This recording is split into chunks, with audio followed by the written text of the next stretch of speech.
Who's that? Chris. Chris.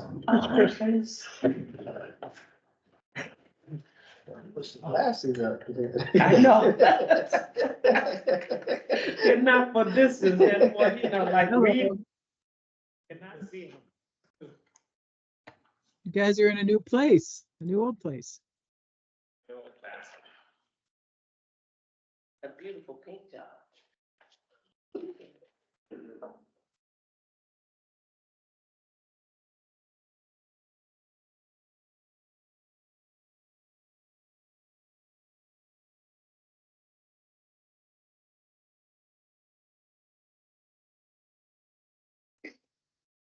I'm trying to figure out where the camera is. Oh, I see. Okay.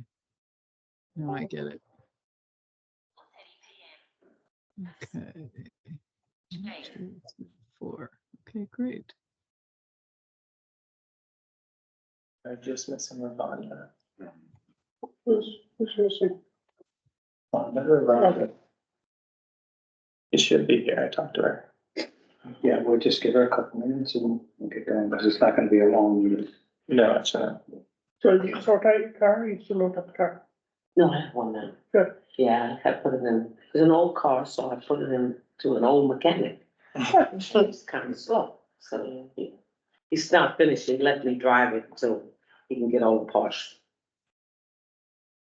So call it sentimental value. I get that. My brother-in-law's car just suddenly died, and it turned out to be some kind of timing thing. Timing belt. Something. Yeah. Oh, yeah. The repair, it's a 7-year-old car, the repair is $15,000. Yeah. Geez. So he's like, hang on, nothing to do. That's why I only get very used cars. My car's from '92. Train, watch train. I mean, you have it regularly serviced. That stinks. Yeah. He's meticulous. Yeah. Okay, looks like we're good to go. Cool. All right, we call this special meeting for the HCDPA, April 16th at 4:32. Logan, can you call, do a roll call, please? Yep. Mayor Johnson, Present. Secretary Joyner, Present. Minority Leader Morris, Majority present. Minority Leader Morante. Here. And Housing Authority Chairwoman Smith. Here. Thank you very much.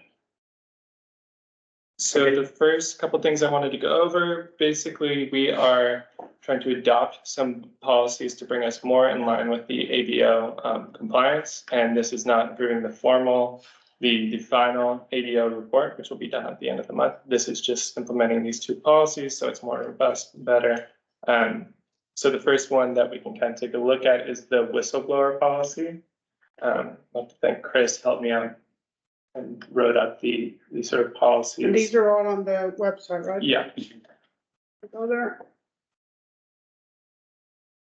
The whistleblower policy is just the one that ABO has recommended, and you did already have a reference to whistleblower policy proceedings in your bylaws, but it was non-specific.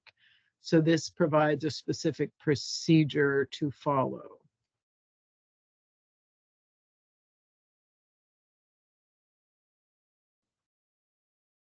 So I guess if anyone has any issues with it, or if you want to put a motion to, Any questions? Anybody have any questions?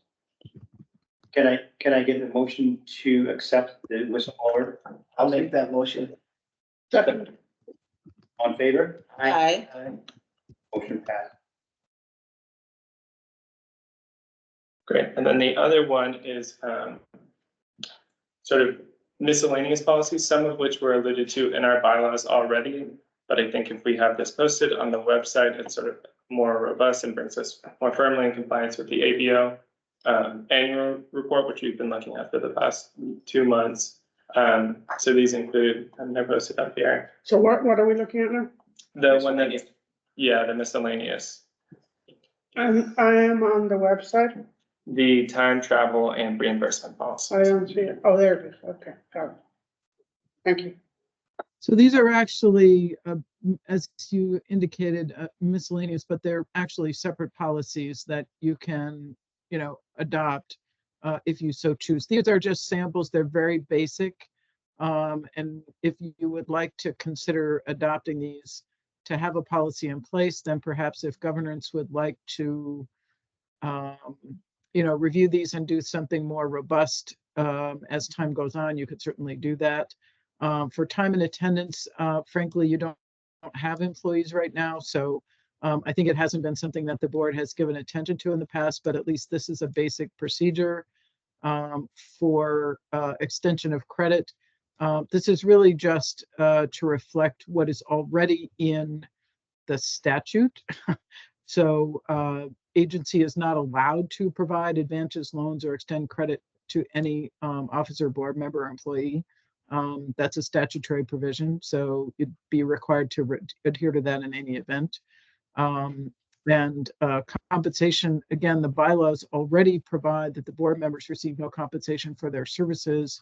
They are entitled to reasonable and necessary expenses.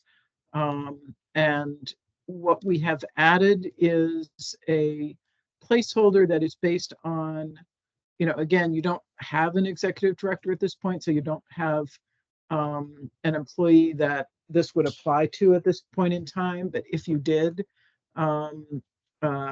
there have been audits in the past by ABO of particular agencies who had bonus compensation procedures in place, and ABO is very critical of bonus compensation procedures that were not based on an individualized set of goals and an annual evaluation against those specific goals. They did not like the idea of granting compensation because they felt that post performance compensation was inappropriate. So this is really, as I said, something of a placeholder to require in concept that if you did approve something like that, it would be for you as the board to approve that compensation package, and it would have to be based on an individualized procedure that you would have to adopt at the time. So again, it's a placeholder policy. And then the travel and expense policy, the draft for your consideration. You do have, again, a bylaws provision that indicates entitlement to reimbursement for travel costs and expenses. I think that in practice, it's been very rare because I think other than, again, you don't have employees, so you haven't had a reason for that to come into play. For your contracted folks, you have a contract that specifies the rules for how they get paid for and reimbursed for particular expenditures on behalf of the board. And those, the procedure for that would be to review those reimbursement requests and audit those. And so this would be if you had employees, and certainly for any employee and board members, if you were, for example, I guess to take, travel to Albany for some kind of meeting having to do with the HCDPA business. That might come into play. And so this provides that would be based on standard mileage allowance and, actual bills, reasonable and customary and necessary expenses, and the expenses for things like office supplies, copies, and so forth would have to be based on actual cost to be reimbursed, and then something that has a useful life, such as I believe that you have a computer. Logan, is that correct? Yeah. We have a computer. So things like that should be logged in the agency's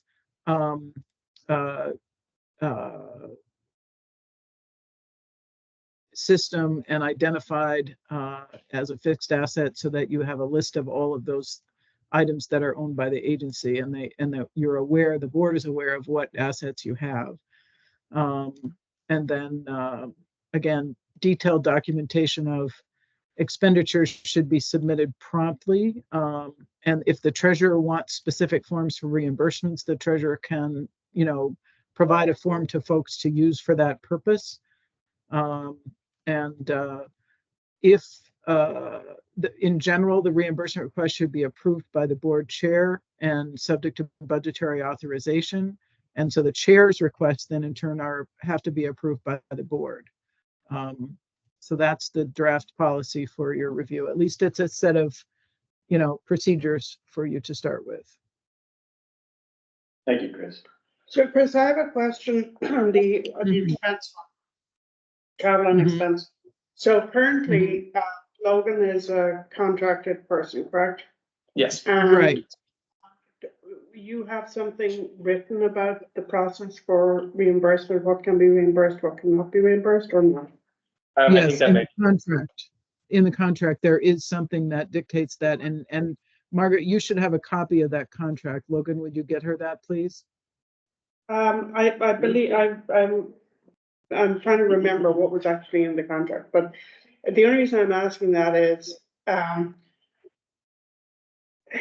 should we potentially put something in here, board members shall be entitled to whatever, and contracted staff shall be reimbursed on the basis of I don't, their. I don't charge. think, I don't think so. I think contractual relationships should be dictated by that contract. Okay. For example, in the case of Logan, you have a specific contract that says these are the rules, and IRS reimbursement rules and that sort of thing are included in that contract. But for example, you have a contract with the city to pay for costs of city staff, and you're not going to follow your own procedures for their reimbursements. They're going to follow the city's procedures for their own staff, and then they're going to ask you as part of the city's reimbursement to pay the city, right? Yeah. So I think the contractual relationships can differ depending on who you're entering into, but we should be mindful of whatever consistent procedures you would like us to follow when we're creating contracts, I think, right? And then the only other question I had on this one relates to mileage allowance and so forth. So the company that I have worked for, everything is done through CMS rules.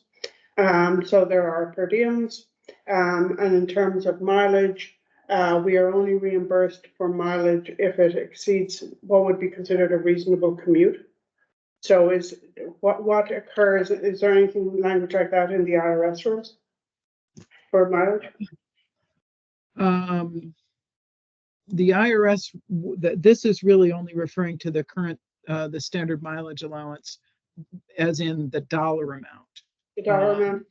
Right, that's really only referring to the dollar amount. The reasonable and necessary, I mean, your commute back and forth is not going to be reasonable and necessary. You don't get paid to come to board meetings, right? Right, no, This would exactly. be, right, Right, that's what I'm Right. saying. Right. Our reimbursement policy does not reimburse for the first 30 miles or the last 30 miles, because that we consider that a reasonable commute. So if, for example, I drove to Albany for my company right now, they would, probably wouldn't reimburse me. I've never put in for it, but they probably wouldn't anyway, because they would consider that a reasonable commute.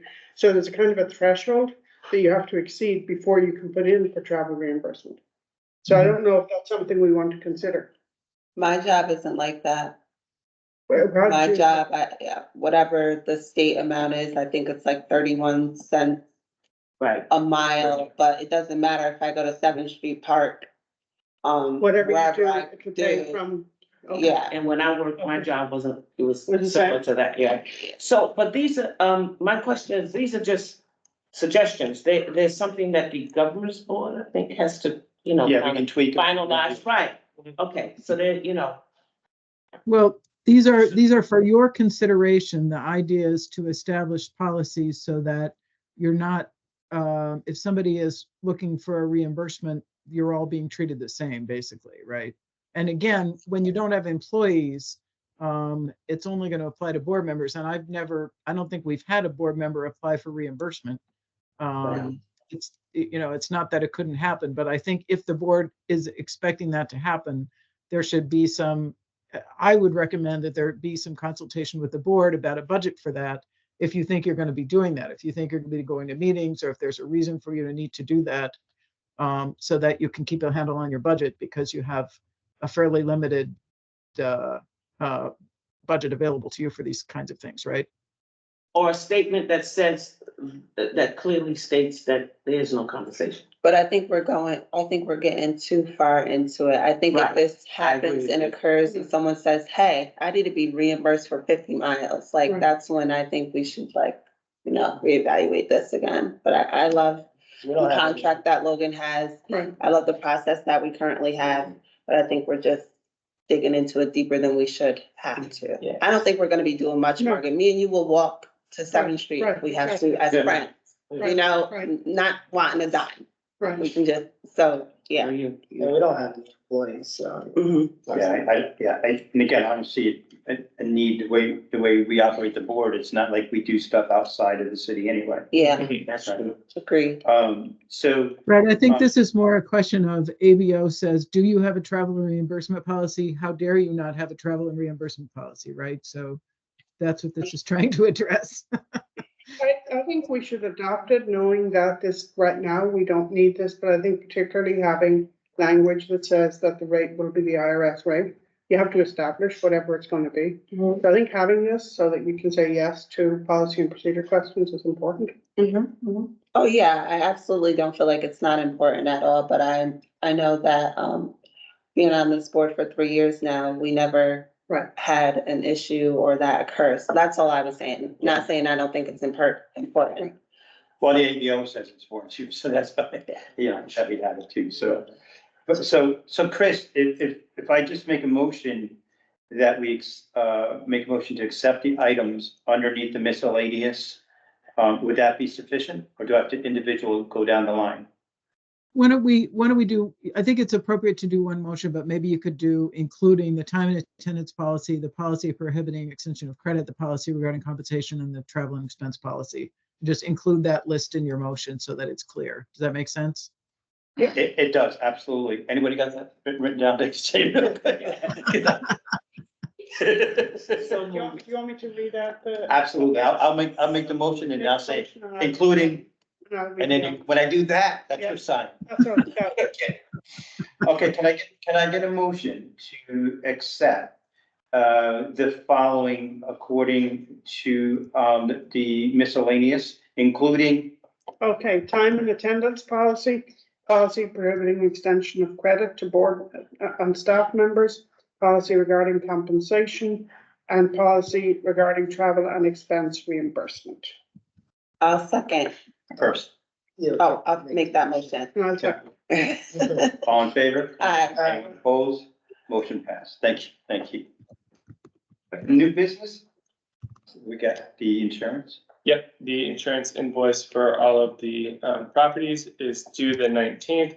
It can be paid, Sarah told me it was just paid online last year, so we can do that. So I don't need 2 signatures for checks or anything, but we do need to approve the renewal of the Oh, so you policy. don't need to check, you can just do it, okay. That's what Sarah told me. I reached out. Can I get a motion to renew our insurance? Motion. Second, Second. all in favor? Aye. Anyone opposed? Motion passed. Okay, next is public comment. Tom, you got anything to say? Come on.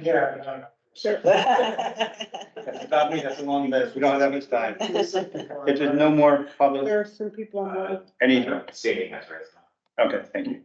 If there's no public comments, Mr. Chair, did you want to have Logan go through the report? say that. Did you want to have Logan present the ABO report? It said in the agenda that Oh, you were sorry, going yes, to be yes. making some modifications. Okay, got it. Thank you so much. All right. These. Yep. These policies were they will be the modifications to that annual report. And then I think it's best that we present that report on the 30th with the audit. Is Okay. what Sarah kind of advised me. But as of now, these are the only 2 sort of amendments to that annual report that's kind of been in circulation last month and this month. Okay, So instead of saying no on the whistleblower policy on these different Got it. policies, we're now saying yes, which Okay. oh, is prudent. great. Okay, is that good, Chris? Yep. Yep, right. So will there be a meeting for the auditor to walk us through their audit report? Yeah, they will be here on the 30th. I talked to That's her. when they're coming, okay. So if we don't have anything else, may I ask, the mayor, do you have anything? A motion to adjourn. Is there a second? I'll second. Oh, no, she beat me. Aye. Motion passed. All in favor? Aye. Thanks. Thank you. And thanks. Thanks, Chris. Thanks for getting everything. Thanks, up. folks. Take care. Bye, Chris.